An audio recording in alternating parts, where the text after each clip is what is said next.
Olá, eu sou Jaqueline Gomes Jesus.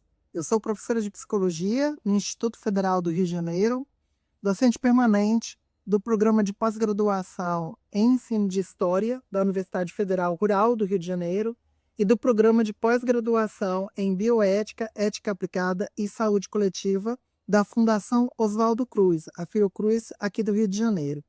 Eu sou autora do primeiro artigo que utilizou o nome social Chica Manicongo para falar dessa personagem histórica, na revista Docência e Cybercultura da Universidade do Estado do Rio de Janeiro, a UERJ.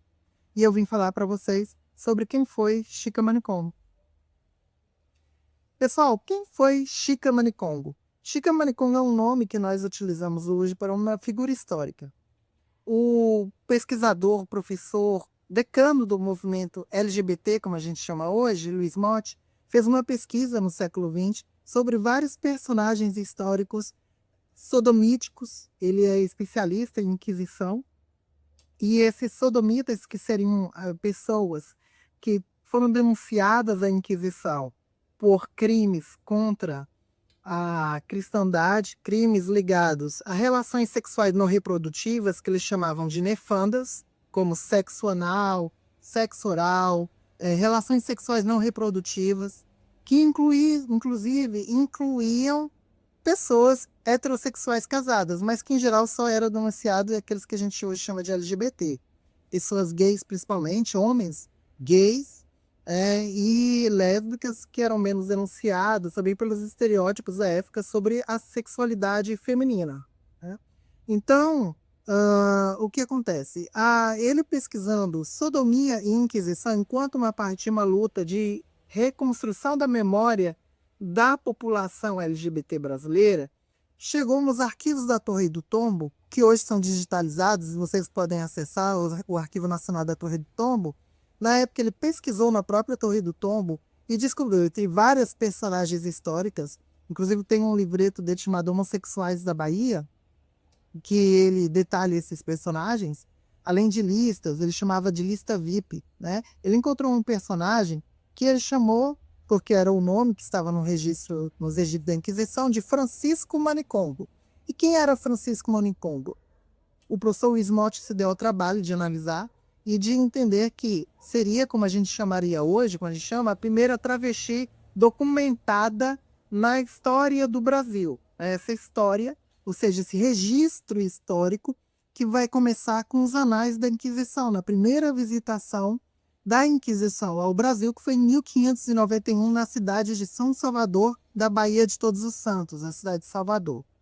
Então, no registro da Inquisição, dos inquisidores, Francisco Manicongo, que é o nome que os portugueses deram a ela, a gente não sabe como era o nome dela no Congo, no Reino do Congo, na época.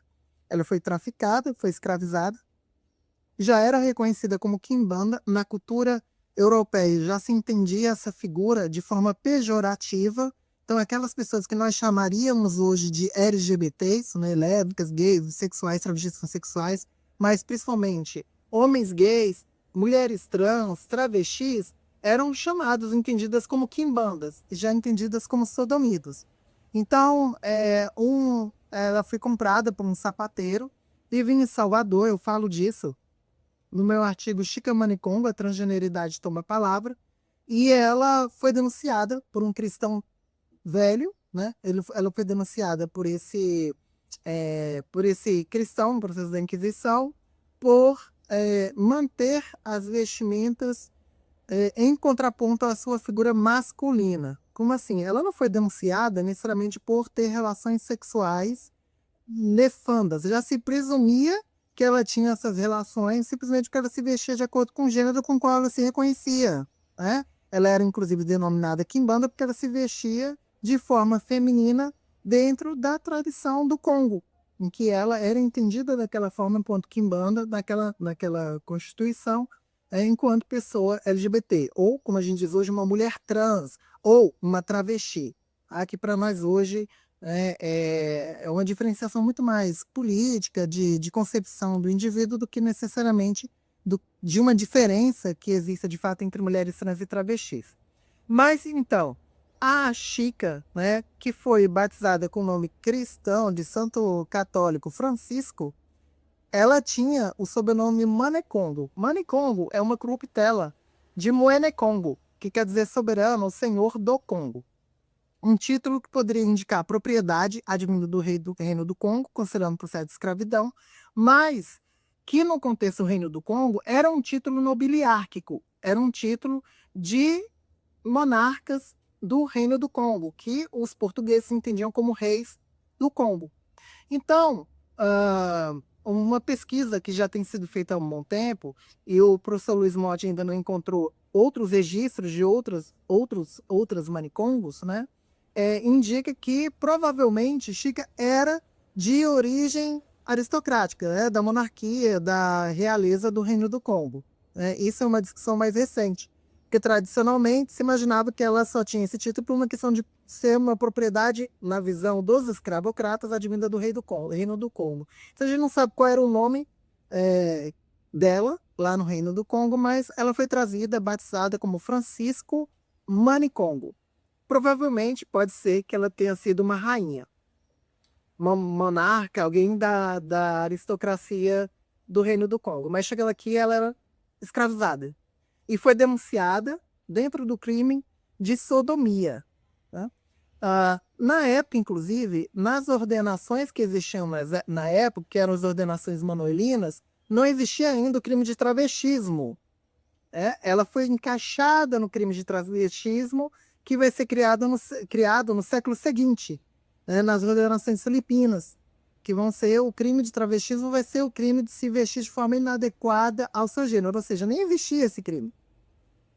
Foi criado esse crime para se contrapor ao comportamento de pessoas que não eram vistas de forma correta nessa tradição judaico-cristã, conservadora, né, sexista, machista, como correspondendo ao que seria adequado à leitura daquela pessoa. Então ela foi denunciada por esse cristão velho e no processo ela acabou abrindo mão para poder sobreviver de seguir se vestindo de acordo com as tradições do Congo, com as suas tradições enquanto quimbanda do Reino do Congo. Então o professor Luiz Motti encontrou esse arquivo, escreveu sobre ele no século XX e por muito tempo, portanto, ela foi reconhecida como tal. Quando dos movimentos sociais do século XX, em que nós tivemos, principalmente no final do século XX, a partir dos anos 90, uma discussão maior sobre o reconhecimento dos direitos das pessoas trans, nós tivemos o grande movimento da política do nome social, que é muito conhecida hoje. Então, vários personagens que eram tratados com nomes masculinos foram reconhecidas como travestis, mulheres trans ao longo da história. E Chica foi uma delas, só que não foi automático. Nenhum pesquisador da época deu o nome de Chica para ela. É um nome social dado por uma querida, saudosa amiga, militante do movimento trans, Marjorie Marque, que é uma militante aqui do Rio de Janeiro, fez parte da primeira associação de pessoas trans da América Latina, a Astral, a Associação de Travestis e Liberados, criada em 1992, aqui no Rio de Janeiro, e ela foi participante, foi presidenta. A Marjorie teve uma sacada, uma inteligência de perceber que deveria dar um nome social para Chica. Né? Então, aquele nome que já era um nome social, digamos assim, mais pejorativo, dado pelos portugueses, que era simplesmente repetido pelos pesquisadores, porque era visto como arquivo para eles, a militante reconheceu que tinha que dar uma identidade àquela que era vista como de forma feminina. Mesmo que a palavra travesti nem existisse na época ainda, no século XVI, né? Ela vai surgir posteriormente. Então, ela nomeia Francisco Manicongo com o nome que nós usamos hoje, Chica Manicongo.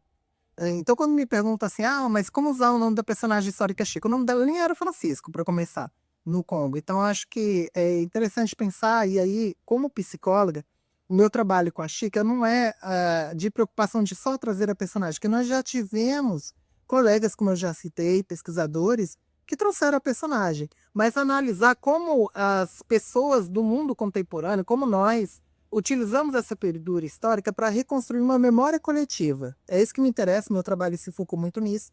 Pensar como os movimentos sociais ressignificaram Chica para além do nome e conseguiram trazer para o século XX e para o XXI de uma tal forma que os movimentos culturais e artísticos trans tinham uma referência histórica, ou seja, uma memória trans, ancoraram uma memória trans do século XVI para dizerem que tem uma consciência trans que é protagonizada por pessoas trans.